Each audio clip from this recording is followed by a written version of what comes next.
Mirai cinema visual wonder లాగా తీర్చిదిద్దిన ఈ సినిమాకు ప్రేక్షకులు ఫిదా అయిపోతున్నారు. సంపాతి అనే పేరుతో ఓ అతిపెద్ద పక్షిని క్రియేట్ చేసి దాని చుట్టూ ఓ చిన్నపాటి కథనం అల్లుకొని ఆ పక్షితో హీరో చేసే పోరాట దృశ్యాలకు పిల్లలే కాదు పెద్దలు కూడా సంభ్రమాశ్చర్యాలకు లోనవుతున్నారు. అశోకుడి సీక్రెట్ సొసైటీ అనే లైన్ తీసుకొని దాని చుట్టూ యాక్షన్ అడ్వెంచర్ స్టోరీని రాసుకొని దానికి పురాణాలను లింక్ పెడుతూ చివరిలో శ్రీరాముడికి కూడా ఈ కథను ముడిపెడుతూ దర్శకుడు కార్తిక్ ఘట్టమనేని గారు రాసుకున్న కథకు తెలుగు సినీ ఇండస్ట్రీ జనాలంతా బాగానే కనెక్ట్ అవుతున్నారు. ఎక్కడ ఓడిపోయారో ఎక్కడ అవమానాలను పొందారో అక్కడే దర్శకుడు కార్తిక్ ఘట్టమనేని గారు నీరాజనాలను అందుకుంటున్నారు. ఈగల్ అనే సినిమాతో బాగా దెబ్బతిన్న కార్తిక్ గారు ఇప్పుడు మిరాయితో ఒక్కసారిగా పడిలేచిన కెరటమయ్యారు. ఆ సంగతిని పక్కన పెడితే ఈ సినిమా నిర్మాణం ఈ సినిమా మేకింగ్ అన్నది తెలుగు సినీ ఇండస్ట్రీకి ఓ గుణపాఠం ఉంటుంది. ప్రత్యేకించి భారీ బడ్జెట్ సినిమాలను తీస్తున్న పెద్ద పెద్ద నిర్మాతలు పెద్ద పెద్ద దర్శకులకు మిరాయి సినిమా నుంచి కొన్ని గుణపాఠాలను నేర్చుకోవాల్సిన అవసరం ఉంది. భారీ బడ్జెట్ సినిమాల పేర్లతో ఒక్కో సినిమాకు 500 కోట్లు 600 కోట్ల బడ్జెట్ను కూడా పెట్టిన సినిమాలు చాలానే ఉన్నాయి. ఆచార్య సినిమా నుంచి మొదలు పెడితే మొన్న వచ్చిన హరిహర వీరమల్లు సినిమా వరకు, ఆది పురుష్ గుంటూరు కార సినిమాల నుంచి మొదలు పెడితే మొన్న వచ్చిన కింగ్డమ్ సినిమా వరకు భారీగా బడ్జెట్ను పెట్టిన సినిమాలు ఎన్నో ఉన్నాయి. వాటిల్లో విఎఫ్ఎక్స్ గ్రాఫిక్స్ వంటివి ఎన్ని సినిమాలకు వాడారో పక్కన పెడితే ఇన్ని కోట్ల బడ్జెట్ను పెట్టి సినిమాలను తీస్తుంటే ఆ ఖర్చుకు తగ్గట్టుగా అంత క్వాలిటీగా తెర మీద ఆ సినిమా కనిపిస్తుందా అంటే మాత్రం లేదని చెప్పాలి. విశ్వంబర సినిమా బడ్జెట్ ఎన్ని కోట్లు అన్నది ఇప్పటి వరకు ఇంకా చెప్పలేదు. కానీ ఆ సినిమాకు టెక్నికల్ పరంగా ఎంత నెగిటివ్ ఫీడ్బ్యాక్ వచ్చిందో ప్రత్యేకంగా చెప్పాల్సిన పని లేదు. ఎన్ని విధాలుగా సగటు సినీ ఆడియన్స్ ఆ సినిమాను ట్రోల్ చేశారో కూడా ప్రత్యేకంగా వివరించాల్సిన పని లేదు. ఆది పురుష్ గ్రాఫిక్స్ గురించి ఎంత తక్కువగా చెప్పుకుంటే అంత మంచిదే. విఎఫ్ఎక్స్ టెక్నాలజీ పరంగా అద్భుతమైన కంటెంట్తో ఏదైనా సినిమా వస్తే చాలు ఆదిపురుష్ సినిమాతో పోల్చడం పరిపాటిగా మారుతుంది. అసలు ఓ సినిమాను ఎలా తీయకూడదో ఆదిపురుష్ అనే సినిమాతో సినీ జనాలు గుణపాఠాన్ని నేర్చుకుంటే అసలు ఓ సినిమాను ఎలా తీయాలి అన్నది మిరాయి సినిమాను చూసి తెలుసుకోవాల్సిన అవసరం ఉంది. అసలు మిరాయి సినిమాకు ఏం తక్కువ?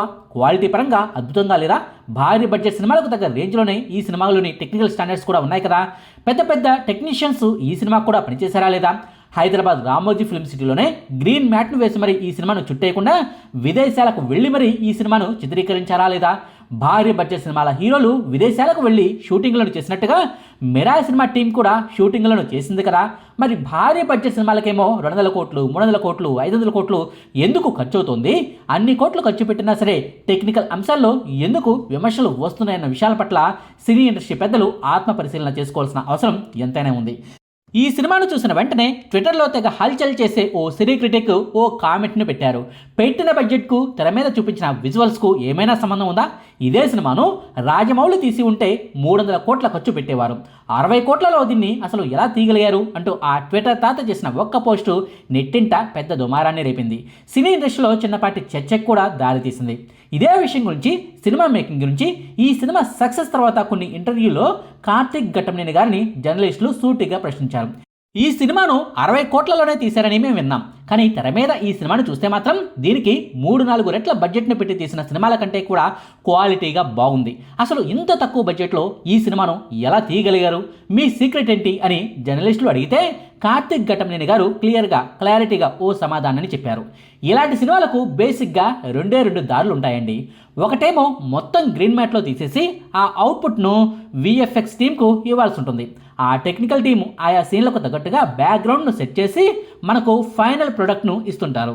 విఎఫ్ఎక్స్కు చాలా టైం తీసుకుంటుంది. అది ఎన్నాళ్ళు అని ఎవరూ క్లారిటీగా సమయాన్ని ఫిక్స్ చేయలేరు. ఫలానా టైంలోపు మాకు ఇవ్వాలని కూడా మనం చెప్పడానికి వీల్లేదు. అలా ఉంటుందన్నమాట. మేము కూడా అలాగే తీసి రా అవుట్పుట్ను వాళ్ళకు ఇచ్చేయచ్చు, కానీ అన్నేళ్ల పాటు టైం తీసుకునేంత పరిస్థితి మాకు లేదు. అందుకే మేము మరో దారిని ఎంచుకున్నాం. డైరెక్ట్గా రియల్ లొకేషన్లోనే మా సినిమాను తీయాలని భావించాము. ఈ సినిమాలోని చాలా ప్రాంతాలు మీకు కనిపిస్తాయి. అవన్నీ కూడా రియల్గా మేము అక్కడకు వెళ్ళి తీసినవే. అయితే అలా తీయడం కూడా ఖర్చుతో కూడుకున్న పని. మేము అనుకున్నది ఒకటే, చాలా లిమిటెడ్ బడ్జెట్లో ఈ సినిమాను తీయాలి అని. టెక్నికల్ అంశాలకు ఎలాగో బడ్జెట్ను మేము తగ్గించలేము, కాబట్టి మేకింగ్ ఖర్చునే తగ్గించాల్సిన అవసరం ఉందని మాకు అర్థమైంది.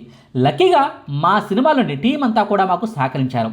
తేజ సజ్జా కానివ్వండి, మంచు మనోజ్ గారు కానివ్వండి, శ్రియా గారు, జగపతి బాబు గారు, జయరామ్ గారు కానివ్వండి, అందరూ సహకరించారు. చివరకు హీరోయిన్ రితికా నాయక్ గారు కూడా మాకు బాగా సపోర్ట్ చేశారు. మేము గర్వంగా చెప్పగలను, ఈ సినిమా కోసం పనిచేసిన ఏ ఒక్కరికి కూడా క్యారవాన్లు మేము పెట్టలేదు. ఎక్కడికి వెళ్ళినా సరే హోటల్స్, లాడ్జిల్లోనే ఆర్టిస్టులు స్టే చేశారు. ఆర్టిస్టులతో పాటు వచ్చే సపోర్టింగ్ స్టాఫ్ కూడా అదే హోటళ్లలో రూమ్స్ను బుక్ చేశాము. వాళ్ళ రూమ్స్లోనే వాళ్ళు రెడీ అయ్యి షూటింగ్ లొకేషన్కి వచ్చేవాళ్ళు. దానివల్ల మాకు క్యారవాన్ల ఖర్చు భారీగా తగ్గిపోయింది. అంతేకాదు, కాస్ట్ కటింగ్ కోసం మేము మరో టెక్నిక్ కూడా వాడాము. మీరు గమనించారో లేదో, కొన్ని సీన్లలో కేవలం 2-3 మాత్రమే కనిపిస్తూ ఉంటారు. శ్రియా, జయరాం గారుల మధ్య కొన్ని సీన్లు వస్తాయి. జయరాం గారు, తేజ గారుల మధ్య ఇంకొన్ని సీన్లు మంచు కొండల్లో కనిపిస్తుంటాయి. ఇలా కేవలం 2-3 ఆర్టిస్టులతో వచ్చే సీన్లు వచ్చినప్పుడు కేవలం వాళ్ళను మాత్రమే ఆయా లొకేషన్లకు తీసుకెళ్లే వాళ్ళం. టెక్నికల్ స్టాఫ్ను కూడా తక్కువ మందిని తీసుకెళ్లే వాళ్ళం. దానివల్ల మేకింగ్ ఖర్చు బాగా తగ్గింది.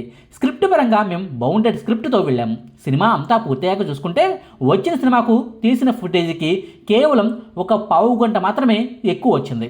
వాటిల్లోంచి 2 పాటలను, కొన్ని చిన్నపాటి సీన్లను కూడా మేము కట్ చేయాల్సి వచ్చింది. అయితే అలా తీసేసిన పాటల్లో వైబ్ ఉంది బేబీ అనే పాట మాకు ప్రమోషన్స్ కోసం బాగానే కలిసి వచ్చింది. సినిమాకు ఉపయోగపడింది. ఇక మరో పాటను కూడా తీసాము, పక్కన పెట్టాము. దాన్ని సీక్వెల్లో వాడుకుంటాము. దేన్ని కూడా వృధా చేయము అంటూ ఈ సినిమా దర్శకుడు కార్తిక్ ఘటమనేని గారు స్వయంగా చెప్పుకొచ్చారు. బౌండెడ్ స్క్రిప్ట్, సినిమాకు పనికొచ్చే సీన్లను మాత్రమే చిత్రీకరించడం, క్యారవాన్ల వంటి వాటిని ఉపయోగించకపోవటం, హోటల్స్లో రూమ్స్ బుక్ చేసిన ఆర్టిస్టులు సహకరించడం, సినిమాలోని సీన్లకు కావలసిన ఆర్టిస్టులను మాత్రమే లొకేషన్లకు తీసుకెళ్లడం వంటి అంశాల వల్లే తమ సినిమాను కేవలం 60 కోట్లలోనే తీసామని మిరాయి సినిమా దర్శకుడు కార్తిక్ ఘటమనేని గారు చెప్పుకొచ్చారు. మరి పెద్ద స్టార్ హీరోలకు ఎందుకంత బడ్జెట్ అవుతుందని అడిగితే మాత్రం అది నాకు తెలియదు సార్ అంటూ సమాధానాన్ని దాటవేశారు.